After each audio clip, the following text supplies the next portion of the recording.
6 schedule নহয় 125 আমি আজি নচাত কৰিছোঁ আমাক 125 নালাগে নতুন মানে ভিডিঅ' কানক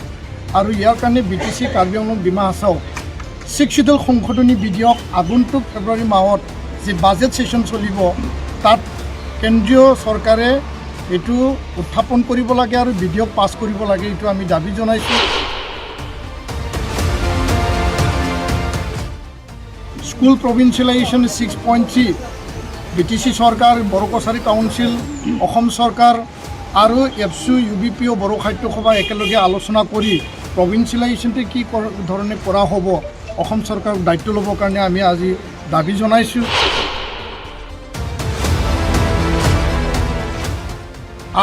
আমাৰ মনত এনেকুৱা আহিব নালাগে যে চৰকাৰে আমাক চুক্তি স্বাক্ষৰ কৰি চুক্তিত আবদ্ধ কৰি পেলাই আমাক প্ৰতাৰণা কৰিলে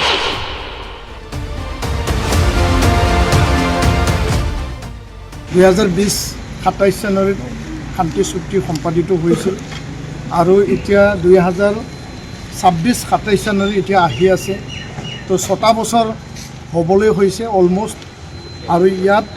এই চুক্তি যে শান্তি চুক্তিৰ প্ৰতিটো দফা ক্ষিপ্ৰতাৰে ৰূপায়ণৰ কাৰণে আজি কেন্দ্ৰীয় গৃহ মন্ত্ৰালয়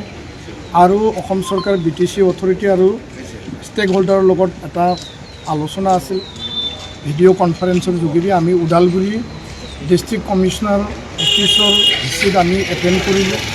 ইয়াত গৃহ মন্ত্ৰালয়ৰ যুটীয়া সচিব নীৰজ কুমাৰ বাঞ্চত ডাঙৰীয়া তেওঁ উপস্থিত আছিল আৰু অসম চৰকাৰ আৰু BTC প্ৰশাসনৰ পৰা আছিল মূল কথাবিলাক আমি আজি খুব জোৰকৈ আমি দাবী জনাইছোঁ আহ্বান জনাইছোঁ যে 6টা বছৰত চুক্তিৰ প্ৰতিটো দফা যি ধৰণে ৰূপায়ণ হ'ব লাগিছিল মূল দফাসমূহ কিছু দফা ৰূপায়ণ হৈছে আৰু তাৰ কাৰণে আজি আমি কেন্দ্ৰীয় চৰকাৰ আৰু অসম চৰকাৰকো আমি ধন্যবাদ জনাইছোঁ কিন্তু তাত যি সংবিধান সংশোধনী বিধেয়ক যি আছিল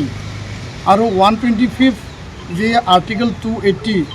BTC 6 শিডিউল বা BTRক অধিক ক্ষমতা সম্পন্ন মোৰ ফাইনেন্সিয়েল অট'নমি মোৰ পাৱাৰ দিয়া যি কথা আছিল সেই কথাটো আমি আজি এনেকুৱাকৈ উত্থাপন কৰিছোঁ যে BTC কাৰ্বি আংলং আৰু ডিমা হাছাও 3টা 6 শিডিউল যিহেতু চুক্তি স্বাক্ষৰ হৈছিল আৰু এই 3টা 6 শিডিউলত সুকীয়াকৈ 10খন 6 শিডিউল নহয় 125 আমি আজি নচাত কৰিছোঁ আমাক 125 নালাগে নতুন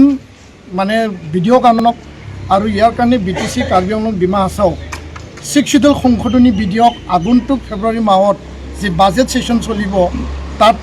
কেন্দ্ৰীয় চৰকাৰে এইটো উত্থাপন কৰিব লাগে আৰু বিধেয়ক পাছ কৰিব লাগে এইটো আমি দাবী জনাইছোঁ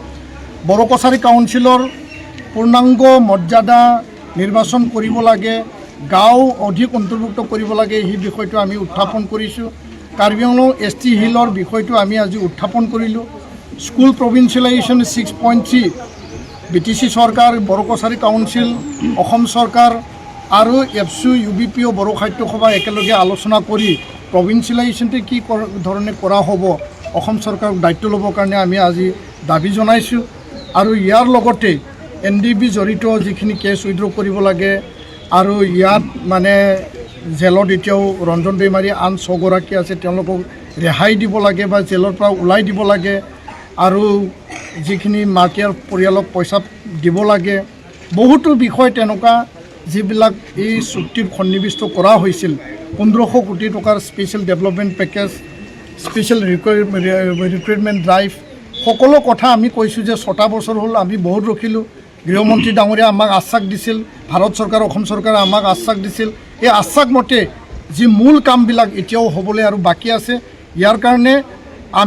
আমাৰ মনত এনেকুৱা আহিব নালাগে যে চৰকাৰে আমাক চুক্তি স্বাক্ষৰ কৰি চুক্তিত আবদ্ধ কৰি পেলাই আমাক প্ৰতাৰণা কৰিলে আৰু কেন্দ্ৰীয় চৰকাৰ অসম চৰকাৰে চুক্তিত আবদ্ধ কৰাই পেলাই যদি চুক্তি ৰূপায়ণ নকৰাকৈ আধাতে এৰি পেলাই আমাক যদি প্ৰতাৰণা কৰিব বিচাৰিছে সেই কথাটো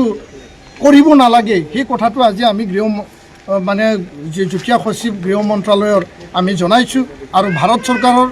গৃহমন্ত্ৰী ডাঙৰীয়াক আৰু গৃহ সচিব ডাঙৰীয়াৰ লগত আলোচনা কৰি শীঘ্ৰে চুক্তি ৰূপায়ণৰ কাৰণে আমি আজি দাবী ৰাখিছোঁ আশা কৰিছোঁ যে আজিৰ আলোচনাৰ যোগেদি ফল মানে পাব আৰু যদি ফল নাপায় গণতান্ত্ৰিক আমি আন্দোলন মানে চলাই যাম আৰু গণতান্ত্ৰিক শান্তিপূৰ্ণ আন্দোলনে একমাত্ৰ আমাৰ পন্থা হ'ব। ধন্যবাদ।